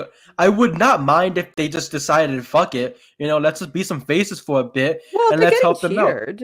So yeah, look at Brody King. Who would say boo to that man? He'll rip your hair off and then throw you into the second deck. You know what I mean? So it's, but like, Julia's still injured. She's coming. Hopefully, she's getting. I think Brody said she's close. Her dad, Brody. Brody gave the update of that she's close to being back into action, but they have no timetable just yet on when that will happen. But when it does, it's going to be perfect because then the House of Black will be fully back together, and then you bring back Sky Blue, and then they become an even dangerous group of 5. You know what I mean? Like that's 5 destructive talents. Is Sky still spooky? Because when we saw her in Chicago, she did not look spooky. She was in her little red dress. She was just face. Like she was like, "Hi guys." So I feel like she pulled off. She pulled off that well. She was like, you know what? Today's my day off from being spooky. It's not October just yet, so I could just wear this red dress and just talk it out. But what they teased with her was very different because they teased a face type of turn with her, and she with Mariah. So yeah, and that's the thing too. It would be very interesting if they did do that because Julia, I'm sure when she comes back, people are going to be cheering for her. When Sky Blue comes back, people are going to be cheering for her. The House of Black is getting cheers. You might as well take the time and say, why aren't we turning them face and making them even to a bigger story for us? Because you need that. The Blackpool Combat Club is not going to stop if they beat Daniel Garcia and Private Party and the conglomeration. They're not going to stop after that. Who will be next in line for that? Who could be the middleman to that? You're bringing the House of Black. You're bringing Brody King, who looks always destructive. You bring in Buddy Matthews, who's so underrated, and you bring in Malachi Black, who everybody shits on online. It says he's not that good, and then every time he's out there, he's good. So it's like I don't know what TV they're watching. They're probably in the 50s, but personally for me, I think they all look talented, and they should all get a face turn very, very soon. Yeah, they feel facey. They feel like they're leaning into it. So maybe they're just like a mercenary thing where they're like, all right, we're gonna be with you for this. We don't want to see this burn, or we want to see things burn, but not quite that. Because Brody did shake hands with Darby at the pay-per-view, so I feel like that could be that way of I have respect for you, and the only person who can kick your ass is me, not these motherfuckers around here. Me. Yeah, we have no respect for them. They have no respect for this company. Exactly. And after that, did we get a segment after this confrontation match? We got Outrunners. We got the Outrunners against La Faction Egomanabal. And Rouge. Beast Mortos and Rouge. Oh man. Jalistico looks so good in a suit. Jalistico looks so good in a suit. Luchadors in a suit is the look. It's the move. Okay, every luchador can dress because they're all rich. This is a fact. And 9 times out of 10, they're all handsome. This is a fact. This is just what happens. These are my people. This is what we do. We do lucha well, and everyone can dress well. Exactly, yeah. But we did also, we can touch on the promo package with Jake the Snake commentary on that. That was a really good package before that we saw earlier. Jake L. Snake is now his name because now he's an LFI. So, I, um, I feel it's what we need. Like, Jake the Snake is a legend, and anyone who slanders him gets a big hell no from me. Jake is the voice of reason for a lot of things, and also the voice of dismay for anyone who gets in his way. And what I love the most about him is that no matter who he's with, he makes them sound frightening. Lance Archer was yeah. frightening as it is. The Murder Hawk is so destructive. Whether he was in He does Japan nothing for or me. his AEW, like he's always destructive. But what I loved the most was Jake in his ear, like leading that destruction with him. And then you put him now with the Beast Mortos. You put him with Rush and Jolistico. You give him even more power to have all the free reign in the world to kill more people. It's murder. We just Yeah. have so many murder cases. They're gonna murder. It's Jake Latin, and I just don't know. I don't know about that. But he is now, I guess. I guess it's a Charlotte Finn Balor situation where you are now our people. Jake L. Snake is now the voice of LFI. Sure. But I like I it. don't mind He that is at all. very imposing. This match was great. The pop for the Outrunners just brings me joy. The fact that the crowd loves them so much. They might have been the loudest all night for them, as they should. Um, Everyone is buying this t-shirt at the merch stand. I love it for them. Like, The they're Outrunners so good. They're deserve. so fun. They're so Go fun. on. Exactly. Like here's the thing. A couple of days ago, I was watching like a bit of WCW Nitro and a bit of like the 80s and 90s wrestling because I was like, I've not really fully indulged myself into that type of stuff, so I wanted to check it out. Boring. I'm sorry, but I cannot get with a lot of the talent throughout those years. But like it's especially like no offense WCW. Like I had to watch a the world champion. I think we know the red and white. Sorry, red Oh, that and guy? yellow Oh, I white dude. can't remember his name. That Me guy, yeah. neither. But so No. he had a main event match against the Big Boss Man, and the whole time I'm falling asleep in my chair, and I'm just like, who can do like when I see people talking conversations say, man, back in my day, WCW was such a great show. Man, we had so many talent, and I'm watching it. I'm thinking to myself, what were you watching? Because I enjoy just about anything that entertains me. And that was not entertaining at all. But what I mean to get with is the Outrunners. The Outrunners are so entertaining. And if they were put in the 90s and 80s, with how like they carry themselves, I would have watched more WCW. You know what I mean? Yeah. If you put those first 5 episodes of WCW Nitro with the Outrunners, I'm tuning in every single week. That's it. WCW would have won the war. Exactly. The Outrunners would have won the war against the WWF if you had the Outrunners with them.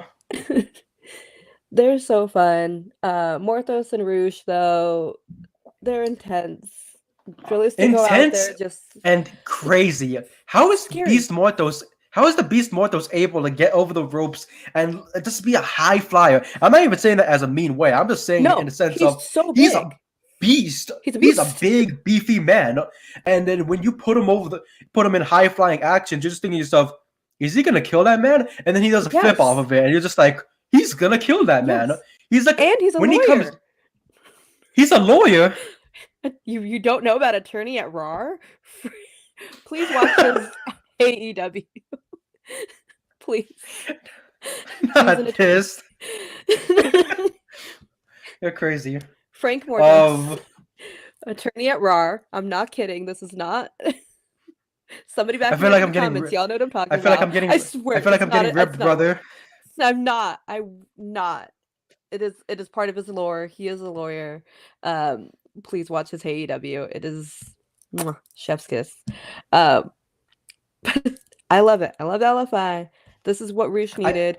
Get him out of Don Callis family. He didn't need that. He's a leader. Nah. But what shocked me the most was I thought the Outrunners were gonna win. The whole time I'm thinking, well, they're gonna take the win. Exactly. That's why I thought, oh, they're gonna come in here and they're gonna take over the momentum that LFI has right now. But LFI, with this new group of men, Roosh is still, of course, the big bad leader, but he needed, he he needed some backup. He needed to prove people, you might hate me, but just wait to hate me even more with the Beast Mortos and Jalistico. And then you have Jake as our voice of reason. And not no voice of reason, more like voice of violence. He's like the little devil in their ear. It's like, do it. Like exactly. He encourages you to kill. He's like, yes. So they counter the suplex, get the pin. Jalistico holds down the leg. 1, 2, 3. What winners? LFI, and it was good. We needed to see that from them, and we needed the momentum to build even more because I want to see them in positions where they are able to get to contenderships. They're able to get to tag team titles, to trio championships, to single titles. And they've been. Roosh has been in AEW for quite some time. 3 years, I believe it's been 3 years, something like that. Yeah. So I already want to see him get to that spot where they need him to be, and then book him. Put him in the Continental Classic as well. Put the most hardest hitting people you can find in the AEW roster, like Brody, like Roosh, like those big behemoth men, and just let them kill each other. Men. This is exactly the meaty men tournament is what we need. Yeah, the meaty men invitational is what we need. This the is most, the real one. The real one. So we get the win from them. FTR make the save.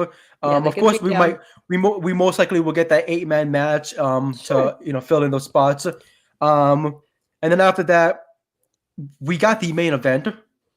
Yes. Top Flight fought the Blackpool Combat Club for the championships, and wow.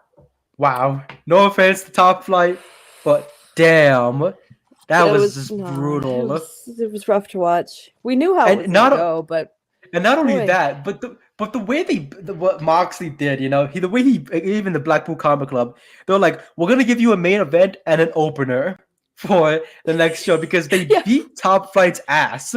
Yeah, they pinned them, and then when Dark Order make the save, and then here's Tony.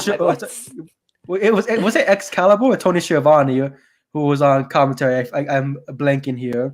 Somebody was yelling. Tony. Yeah, Tony was yelling, don't change the channel. We're going to be back with more action for Battle of the Belts. and we're seeing people throwing forearms, throwing elbows, haymakers, everything. Out, Leo Rush comes out. Poor Layla Gray comes out trying to help. Oh, my goodness. She got bashed with that briefcase. I felt so bad for her. That was rough. But yeah, they're all getting beat down. Like you said, Dark Order comes out to try. They tried. And lead us in the battle. It was not good.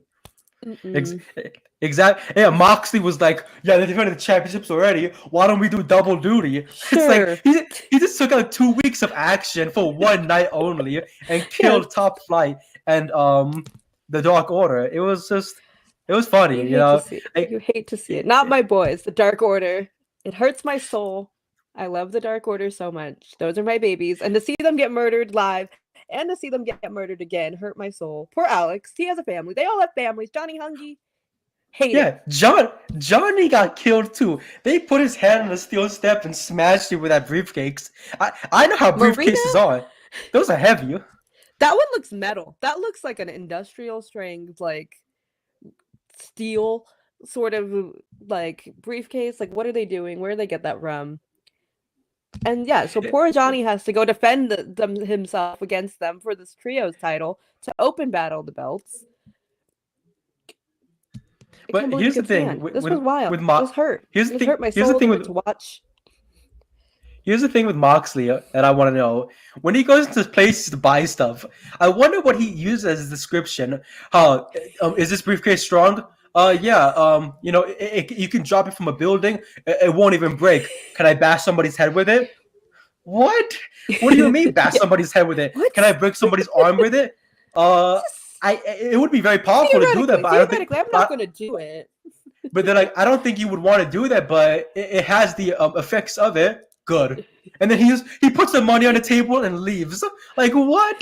He's a cash only. He's a cash only guy. It's like a horror movie, like Michael Myers steps into a place and it says, this mask and butcher knife and rope looks really nice. Here's $5. And they're like, that wasn't enough. And he just walks out. You're not going to stop a guy with a butcher knife in his hand. No, my boy Mike would do the same thing. Yeah. Mox, Michael Myers, same guy. Maybe that's why I like them both. But yeah, poor things. Was it during Top Flight or was it during this Dark Order match where they just round robin elbow them in the corner? Like, why? Why? They just kept going into the corner. I think it was a Why top were flight match. Yeah, it was a top like flight match. just the murders? The murders. The carousel of elbows, you know what I mean? Like just over and over and over again. Stop it! They're already dead. Like this is how many times I would post the Simpson gifs at this point. Right? The whole Stop! thing. Stop! They're It's already already dead. Like it's not gonna help anybody out in the future. No. Alex tries to get up. He comes alive somehow. Is on the apron. He tries. He can't. Somehow, some way, he tried to figure out a way to make this even more violent, but instead he dies. You know, it's violent for him. The Dark Order got a brutal order, and that was a beating. My boys, they beat down. They win, of course. Then, of course, Private Party and Daniel Garcia come out. They finally leave. BCC is like, okay, I guess we're outnumbered. OC's on stage looking real. Like, I don't know, man. He's still distraught. He's still conflicted. And he just has to walk He's away. conflicted. He doesn't know what to do. Do I help my friends and get beat down, or do I not and take the coward way out? Because here's the thing. If he does not help, people are going to say, you're a coward, and we had to kick their asses basically for you, for the entire AEW roster. And even TK is going to be like, are you a sicko or not? You know, you got to be a sicko. That's to be dealing with these. We need Tony to show up one day and be like, Lucy, I need you. I know he's already done with the neck brace incident, but it would be so funny if Tony came back with the neck brace and said, look what they did to me. You need to help us out. He has a photo. He has a framed photo of him taking the TK driver backstage, and he's like, OC, I need you to defend us. Which is so funny. That moment happened. That moment happened on my birthday this past year, April 24th. I'm all like, oh, right? I'm like, okay, Tony Khan's here. Jack Perry's back in the business. Let's see if they shake hands. And they kill him for my birthday. I'm like, I don't want the boss to die. He's the one giving us entertainment. Like, what a crazy night. Right? And then the next day he's showing up for the NFL draft with the neck brace on. Well, you take a TK driver from these guys. Like, oh my goodness. He's a real one. He's a real one. He loves kayfabe. He truly does. But you're talking about that man was really injured. After that match, did we get a segment? No, we just went right into Okada versus Kyle. Perfect match. And like another thing, Kyle had to deal with the match the night prior. He was dealing with his left shoulder getting brutalized a little bit, but it wasn't too much. But then Okada, of course, we're watching a match, you know, turning the sound off and on, turning the camera off and on, doing his equipment work, and then he was like, "Oh no!" Like that was the best thing. I'm so sorry. Love bitch. Okada. Like it was so good. Exactly. Like he came to America, he discovered that word, and he was like, "This is mine now. I adopted it. I trademarked the word bitch." It was fully Nick Jackson. I believe Nick Jackson taught him bitch. I bet you. Oh yeah. While he was trying on Nick's gear, he's all trying on Nick's tights and everything. Oh, these are very tight. These are very good. Oh, that's very bitchin'. Yeah. And then bam. Yes. That's how you get the word out. That's how it happened. I fully believe. Yeah. But we get this match, and we get the collar and elbow tie up, and we get the technical wrestling from both men. Kicks, forearms, elbows. We get the whole shebang to start off the first 5 minutes. And we do have a 20-minute time limit. This is Continental rules. No interference. 20-minute time limit. So we have parameters.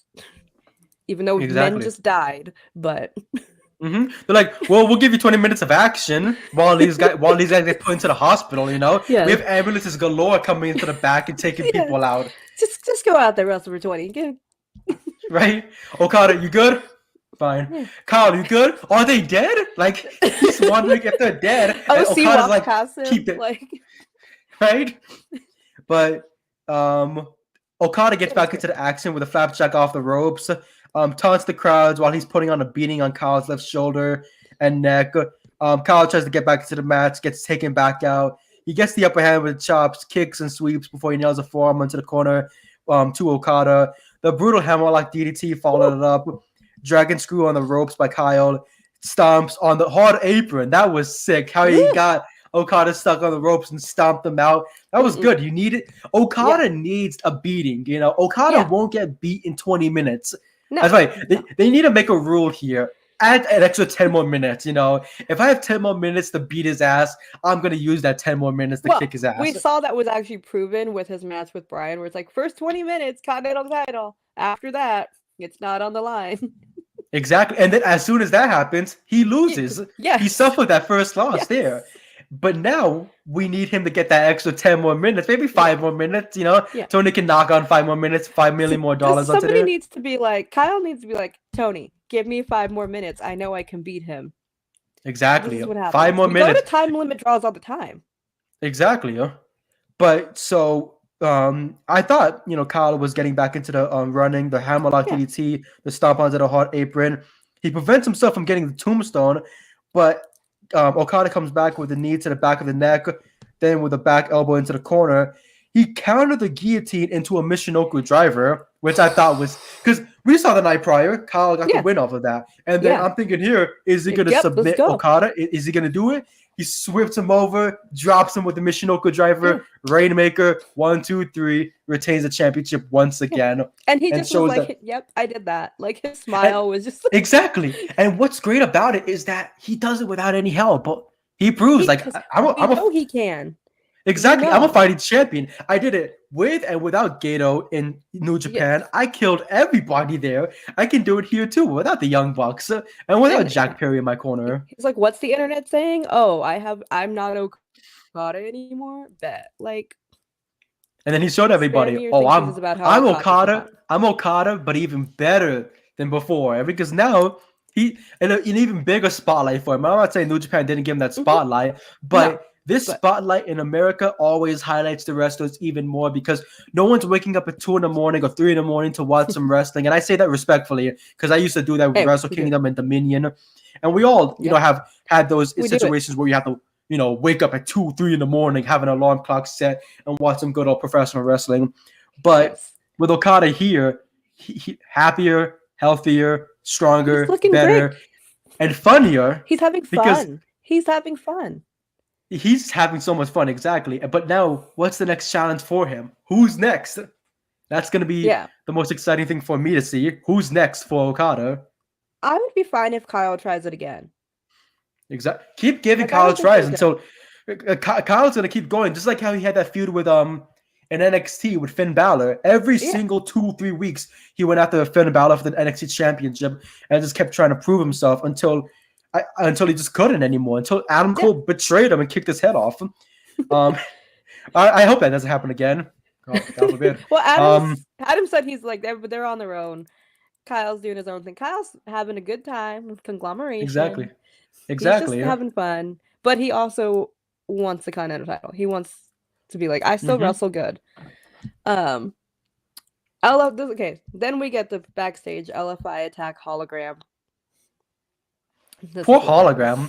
Poor hologram. You know what? Right? You know what I mean? Like hologram was just having himself a good old time backstage, probably enjoying some catering, letting himself rest, and then bam, they attack him. Yeah. Come on, man. Casey has a hot take. See? Can't do that. I can't agree with that, pal.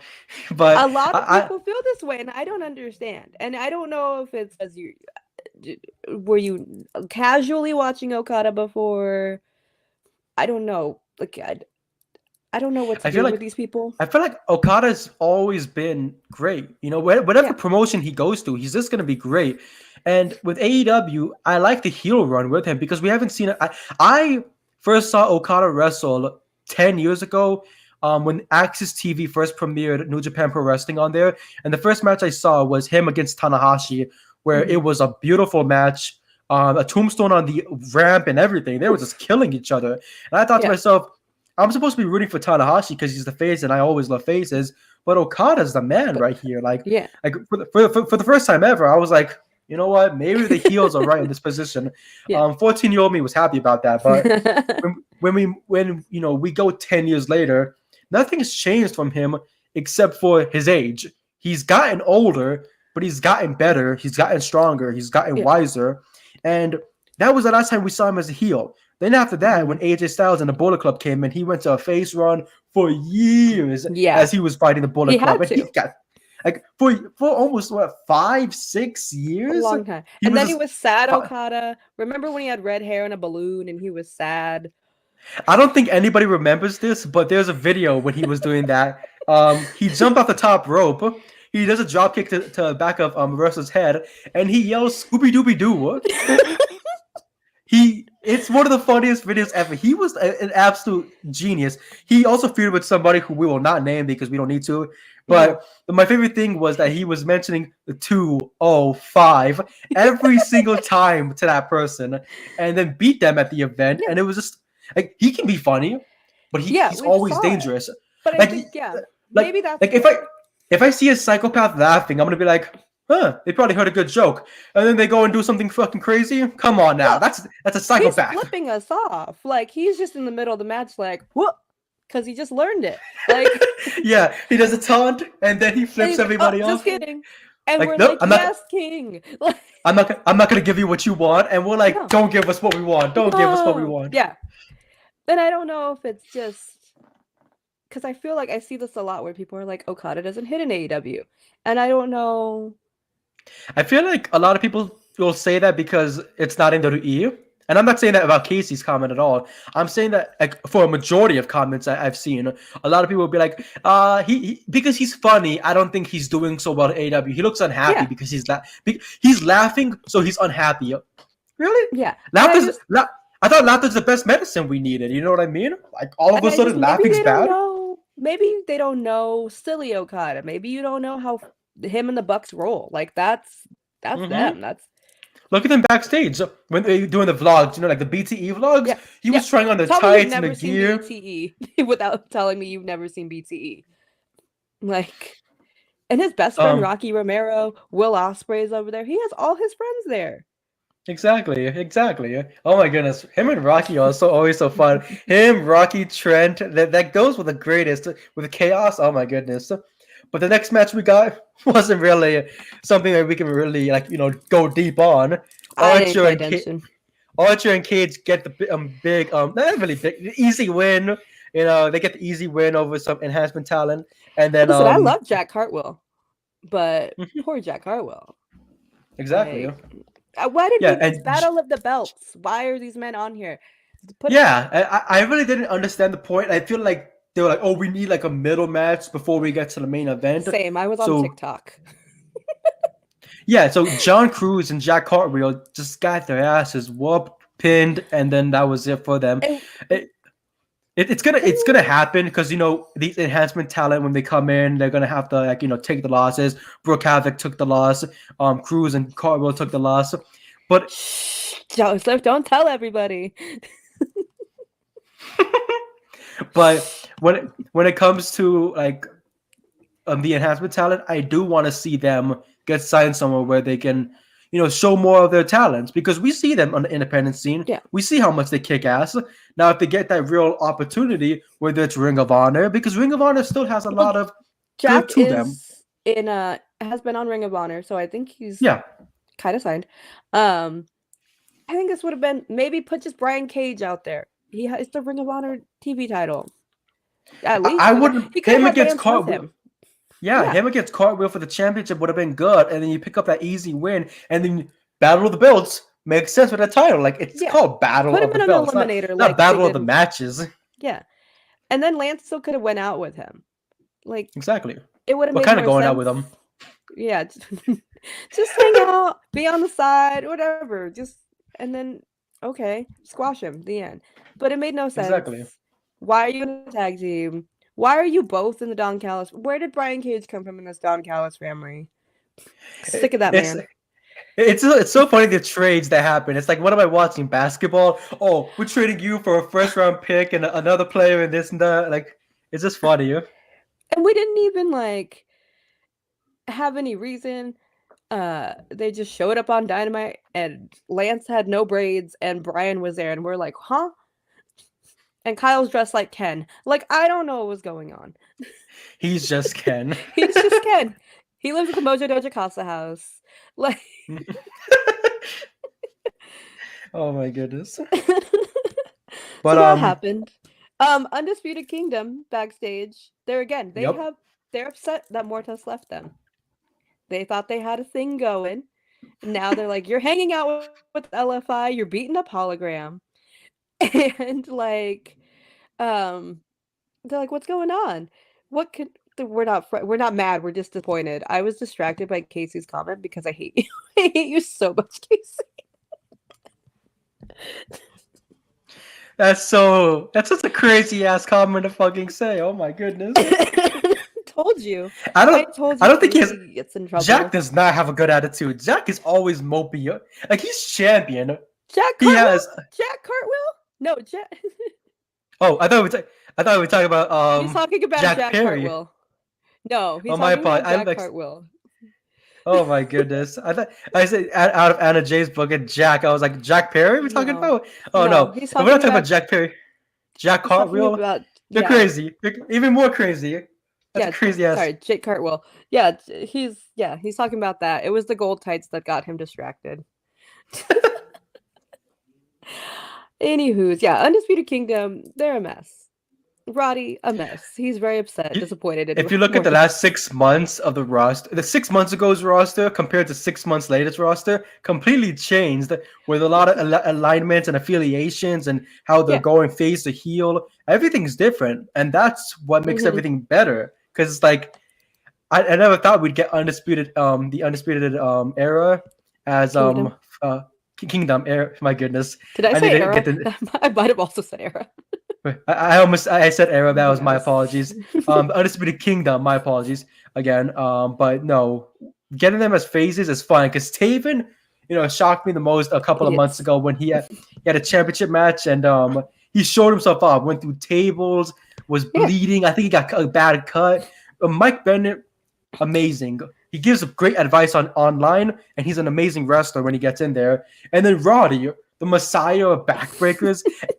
As long as you have Killswitch Engage playing every time he comes out, I'm always happy, And Roddy Strong is Roddy Strong is the messiah of backbreakers. He has good music. He has a loud voice, and that mustache of his, it makes him look older than he already is. Like he looks like he's in his 50s, 60s, but he still looks like he's in his 30s.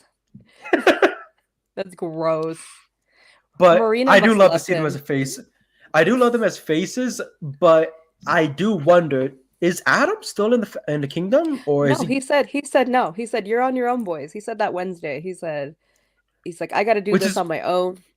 Yeah, which is wild because if he never got injured, I wonder what would have happened. How those months of wrestling and going into because the Wardlow story is just now gone. Wardlow sadly he got injured sadly with his knee, but now it's like. What happens next? Does he come back with vengeance on Adam Cole? Like, do we get a heel Wardlow against a face Adam Cole or whatever? No, or like, I don't want that. I don't know what his contract status is either. So it's gonna be very interesting to see. Yeah, Wardlow is on our milk carton. It's where we put everybody who's lost. Ricky is also there, but we, free Ricky. Be free. Yeah. Yeah. Absolute Ricky Starks. Be free. Be free, little bird. Fly high in NXT. What? Scorpio Sky also on my milk carton. Like, where are these people? You have these people that could be fighting for AEW, I guess. I don't know. Yeah. I'd see them fighting for AEW. They were there since day one, Especially Scorpio Sky. First tag champion. Exactly. He should be there. Bring Kazarian. Do it. I need Kazarian back. He's over TNA. Yeah, so give him a little bit more money. Tell him you're gonna be a champion next week, buddy. That's it. That's all you gotta do. It's the NXT AEW TNA crossover event. That's what we need. That's how we get the Forbidden Door truly open, by having these crossovers. Oh no, that's how we achieve world peace. Exactly. Everyone works together. Tony, Hunter, Triple H, Daddy H. Come on, guys. Our main event: Anna Jay, Mariah May in a Eliminator match. If Anna Jay wins, she gets a title match against Mariah. Guess who finally won an Eliminator? They finally made sense. Anna Jay. Finally, Anna Jay won. Hard fought match. I thought there was a little bit of moments where she might have got hit with a finish, lost the match, and then would have been had to build back the story of Anna Jay getting back into the picture. But no, she was confident in the best way this whole week. And Mariah May kept saying, "You're not gonna win. You're not gonna do anything. You can't beat me. I will give you a trip to Japan again and show you what you missed out on by giving you some strong style action." And instead of some strong style action, we got some back and forth beatings between the two, brutal forearms, kicks, everything. And what made me so happy the most about that is Anna Jay finally getting that win. The night prior, she wrestled. She has to get herself ready for the next night. Mariah May didn't wrestle. Mariah May didn't step into the ring. Mariah hasn't wrestled in a week. She had a whole week off to rest. Exactly. Anna Jay put double duty on herself, kicked Trish Adora's ass, respectfully, and then went into this match and got the win. Like, she's fought Harley Cameron last week. She fought Trish Adora. She then to get to Mariah, like in a whole week span. 3 matches in a week is crazy, especially when you're having to get to that championship match. And then now let's say she got to it and then she lost. It would have been like, oh, those 2 matches were for nothing. Now I have to build myself back up. But no, not at all. Now she has that 3-match winning streak in this past week. And now look, in November 2nd, Tony Khan did announce November 2nd, we will get Anna Jay, Mariah May, Part 2 for the AEW Women's World Championship. You would think I didn't see that coming. No, I was saying he said the same thing. Yeah, just said the same thing. But this comment makes sense now because it is 2. 3, we can have it full gear. We can have a full trilogy. Exactly. And it makes more sense, it needs to happen because you get those TV matches, you get those match, rematch, and then everyone's like, well, you got a rubber match. You need to go to the pay-per-view and actually have it settled, and it'll be perfect. And let them open the card or let them, have like a certain stipulation to them. I wouldn't mind that at all because here's the thing I would love to see: a submission match between those two. Let them, because they've been, of course, beating each other, brutalizing each other. But the most brutal thing you can go through is a submission, whether it's a Boston Crab or it's gone. Anna has her Queenslayer, like she's already there. Exactly. Mariah May needs to pull it out of the bag and prove to the world that this was just a fluke. You know what I mean? She needs to. But that's the thing. Even if she does beat Anna Jay in the rematch on November 2nd, the world's gonna say, yeah, but she had your number first. She already beat you, so you might have won, but now you have to prove yourself again. You gotta go back, and that's what's gonna be good about it. Chris, of course, is dealing with Monet. Anna is dealing with May, and it's good. The women's division has the championship contenders, whether it's Ring of Honor, TBS, or the Women's World Championship. They all have the contenders. The men's, they all got their contenders as well. We get to see what truly happens with all of them, with Kyle O'Reilly's business, Okada's business, the World Championship picture, the Women's World Championship picture. Everything looks good. I feel like people were tuning in every week. They'd be like, yeah, I like this. And and we have storylines outside of titles. We have Jamie and Penelope. And I didn't even forgot to write it down, but we have Thunder Rosa returning, feuding with Harley. Exactly. So she wants to rack herself back up, Yeah. And that was a fun backstage. Harley just interrupting and just going. Just yapping. And Thunder Rosa knocking her out. So that feud is also interesting. We have Deanna and Taya. We have so much going on, even for titles, which is good. But Casey has a hot prediction. Britt returns in 2 weeks. After Britt and Mariah feud, Britt loses, Tony returns. Tony's on her world tour. She just was in Mexico. Also, happy birthday, Tony Storm, yesterday. And so once she comes back from this world tour, we'll see. I'm sure it's coming. And is she bringing Mina with her? Because what's going on with that? I Why hope is she Mariah brings not Mina more back. worried about this? Yeah, we love Mina. The whole world should love Mina. You know what I mean? Everything about her is amazing. Well, But Mariah loves Mina, but Mina has tagged with her enemies, and exactly. she's just hanging out fighting Anna Jay. So she has things to figure out. Once she gets her situation settled with Anna Jay in the next 2 weeks, and however I think they're gonna do 2 weeks and then the pay-per-view, and then after that they're gonna have to but that's the thing, if you do the match in Full Gear, I feel like Tony might make the return there, you know what I mean? Like Mm-hmm. Tony might come out, have that face to face, and then Mariah May is just shocked, like, oh, I thought I beat you at All In and took you out for good, and then now Yeah, I you're thought you were back. dead. Yeah, I thought you went And insane. with Britt, I don't know what's next for her with the championship, Yeah, especially. she Does was she go supposed to back? be. Because like the Monet situation, no one liked at all. And with the Mariah May situation, I don't know how people are going to react to that as well. They might do the same thing. They might just completely blackball the whole idea of it Yeah, and just not be nowhere near a fan of it.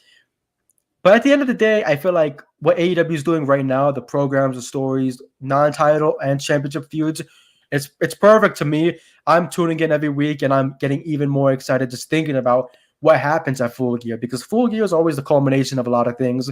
And if we're already getting some big moments each and every week on Dynamite, Rampage, Collision, and elsewhere, then something big is going to be at Full Gear, and I cannot wait for that to right. happen. Yeah, but I'm excited. I think we're in a good time. I'm having a good time with all the murder and all the wrestles. We battled belts, we collided, we rampaged. I don't know what else to say. I know they hate each other, but yes, give me Britt versus Jamie. Yeah, yeah. Keep your, we've just be professional. That could be interesting. We have to get it at some point, right? It's inevitable. It has to happen. Yeah.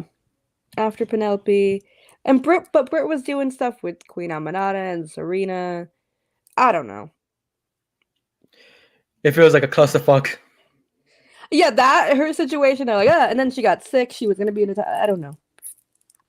Maybe there's just too much. Ring of Honor. Put her over in Ring of Honor. I wouldn't mind that. Athena. Her and Athena. I think I can see that Maybe she happen. does need to take an excursion. Maybe that might help her. Her and Stardom would be pretty helpful for everybody, both parties. Herself to get back, sharper and crisper, and then for AEW for the women who will want to see her back in and then get to be able to wrestle her again. I like that idea too. Because I think we're in a good spot. I don't know where I put Britt, so I like these ideas. Yeah. But yeah, that was a whole 4 hours of wrestling you guys got from us. What a weekend. What a show. I cannot guarantee a show next week. I will not be in town. So we'll see what happens. I might see you in 2 weeks. Thank you, Rami, for hanging out. Where can we find you online? You can find my socials on Instagram, Twitter, and anywhere else on Who Else But Rami. As long as you can see the red shades and everything else, you'll be able to find me. And yeah, that's where you can find me. I am the lead news writer for bodyslam.net. I write a majority of the stuff there, and I'm always doing my best to gather interviews with professional wrestlers or anybody around the world, and trying to be put my face more on post shows and everywhere else. So yeah, you can follow me on Twitter at Who Else But Rami, and where you can see all my tweets about anything California related or anything just horror movie related, especially since it's October and everything Spooky is great season. about October. Spooky season's the best season. Doesn't feel like it. It's finally cooling down, at least where I am. It's finally getting cold, so I don't know about your weather, but it's been hot. My weather's been getting very cold. Actually, the last 3 days have gotten a lot colder. Yeah. Yeah, finally. I hate Fall the is heat. finally here. Exactly. Too Sorry, late. guys. You're gonna just get 2 Californias complaining about we need cold weather. Sorry, guys. This is a very West Coast episode. Deal with it. Thank you so much, though, for having me. It Thanks was for an hanging amazing out. time. And if you ever need me again, I'm always a text away. I will message you if I ever need a partner. This was fun. Hopefully we don't have to watch all of the wrestling next time you're on, but it was a good time. You guys know where to find me. Oh yeah, pod. I was sick and dead for the past week, so I got stuff from Dynamite to post. Yeah, I got back on it. Consistency is hard. But you know, next week might not happen. But I'll probably see you in 2 weeks back with Mika. I'm thinking of Mina, sure girl. But yes, Body Slam plug. We watch all of our post shows. We have everything Raw, SmackDown. We got them all. Dynamite, our girl lyrics over there. Check out the website. May be the best headlines in all of wrestling. Read Rami's work. Support us all. We appreciate it. See you guys next time. Bye.